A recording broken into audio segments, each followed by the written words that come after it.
Alright, hey everybody, how you doing? It's Steve. Well, I told everybody we were going to be getting out this weekend because I needed to get some of my logs out of some of these big holding piles. The reason we put stuff out here, we told you, is because I like to let the elements and the natural weather spalt some of the material. Now, I've got some bigger logs on the other side of the pile, but I have the sun right there, so I didn't want to have the camera on the opposite side and blind everybody. What I'm going to do is I'm going to go over here real quick. I'm going to pull one of the logs out, kind of give you an idea as to what I look for. It's been out here for probably, a good couple years now. I come out when I first cut to prep my, my piles. You don't see me with a chainsaw, safety glasses. I've already done all that. You know, I've told you before in other spalting videos, you know, bring a tape measure with you when you're getting ready to buck up your material. If you've got a machine that can run 8-foot lengths, hey, great. Well, we know in the little wood shop, I can only do 50-inch pieces, max. So I never cut anything over 5 feet long. I'm out in the middle of nowheres, in the back corner of a field. So, hey, you know, I don't want anything that's so big that if I can't get out here, unfortunately, I'm able to utilize a tractor today with a little cart, but you don't always have that, and you sometimes have to carry the stuff out. Well, you don't always have an extra set of hands, so you keep it within reasonable weight and handling size, okay? I'm going to go out back here. I'm going to dig one of these logs out. Try not to get taken out in the meantime. Okay.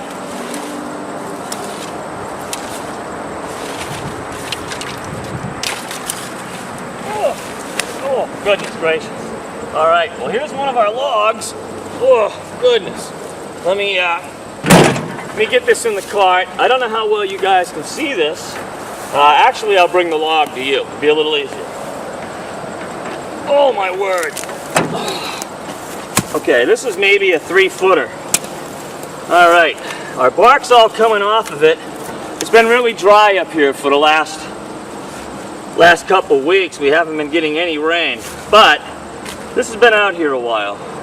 We got some old fungal growth. You know, I keep an eye on this because this is actually one of the closer sites to me, but when I go out to check these, I end up bringing an ice pick, okay? I expect the top to be a little punky. Now, if I go to bury this and I sink it to the handle, well, then the whole log to me is no good. I'll throw it back in the pile. That will be the end of it. But I try to keep all my material roughly the same size and diameter.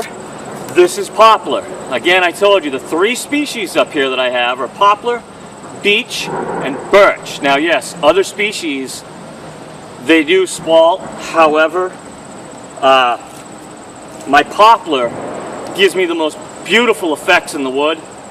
This is going to look absolutely great on some fireman prayer plaques, you know, for our fellow, for our firemen and fire ladies out there. I'll sit here and I'll go over each log a little bit. You know, the bark is coming off relatively easy. Like I said, it's a little punky for the first 1/4 to 1/2 inch. That I expect.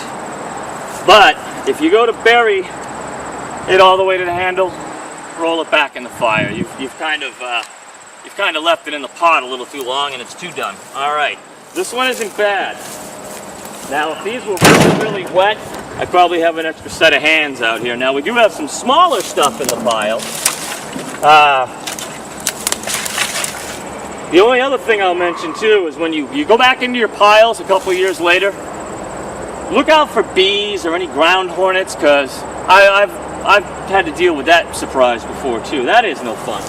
But, yeah, you can take and this is a poplar log. I don't know how good we can see it, but you know, the end has got a lot of this white rot. We got mushrooms here, you know, and feel free to use other pieces of wood in the pile as kind of a reference, but these are really some nice pieces. I know that they're done.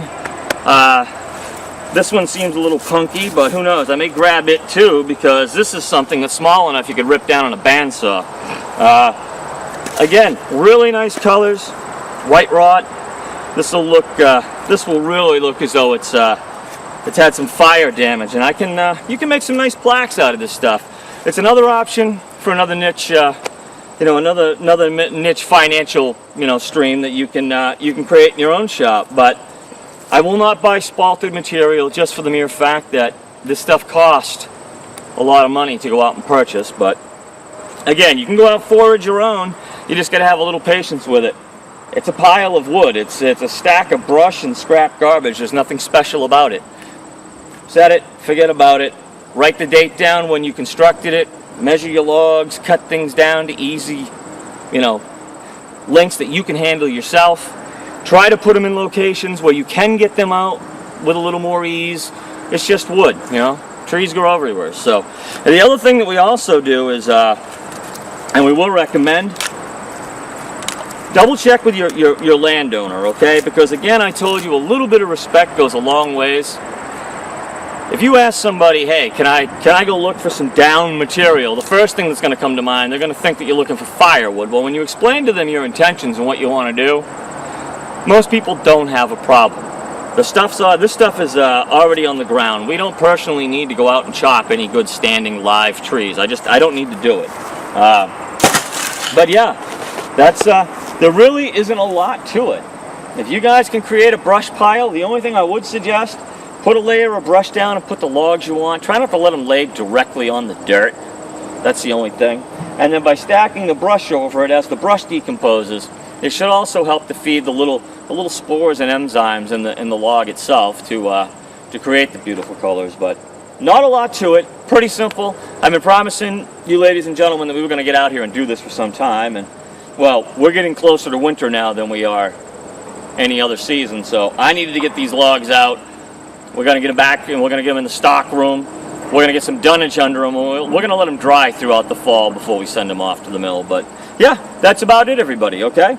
I hope you got something out of this. If ever you need a question answered, if there's something I can help you with, by all means, you can reach us, Steve at littlewoodshop.com, or you can find us in the funny pages, Facebook, Twitter, the rest of them. All right, everybody, hey, have a great day. We're going to get our logs back to the shop and, yeah, get everything put away. All right, guys, take care. Have a great weekend. Bye-bye.